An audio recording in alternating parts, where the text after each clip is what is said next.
Suzuki Motors ने अपने Suzuki Alto के 2019 से लेकर 2021 के जितने भी आल्टो के मॉडल्स थे उनको वापस शोरूम में बुला लिया।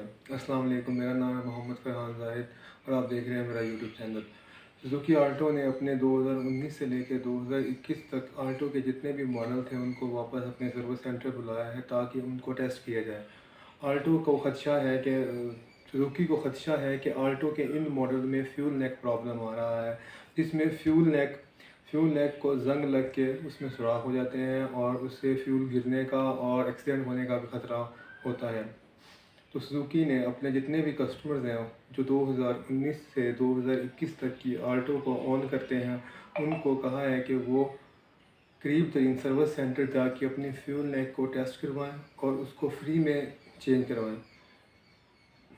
कंपनी ने इस इशू पर एक वीडियो अपने सोशल मीडिया अकाउंट पे भी डाली है। पहले ये सिर्फ कराची के जो सुजुकी के ऑनर्स थे उनके लिए थी, लेकिन अब पूरे पाकिस्तान में इसे फैला दिया गया है।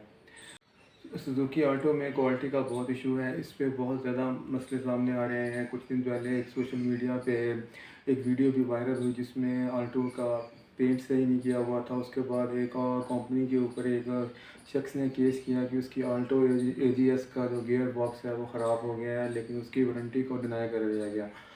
वारंटी में क्लेम नहीं किया गया, क्यों? हालांकि कंपनी की पॉलिसी है कि 60,000 तक या 4 माह तक जो चीज़ पहले हो जाए उस तक अगर कोई फॉल्ट हुआ तो गियर बॉक्स में वो हम चेंज कर देंगे। लेकिन उस बंदे का नहीं चेंज किया गया। उसके सिर्फ 13,000 किलोमीटर चले हुए थे और अभी सिर्फ 1.5 माह हुआ था गाड़ी को लिए हुए। मज़े की बात यह है कि सबसे ज़्यादा फॉल्ट सुजुकी आल्टो में आ रहे हैं, लेकिन सबसे ज़्यादा बिकने वाली कार भी पाकिस्तान में यही है। शुक्रिया, अल्लाह हाफिज़।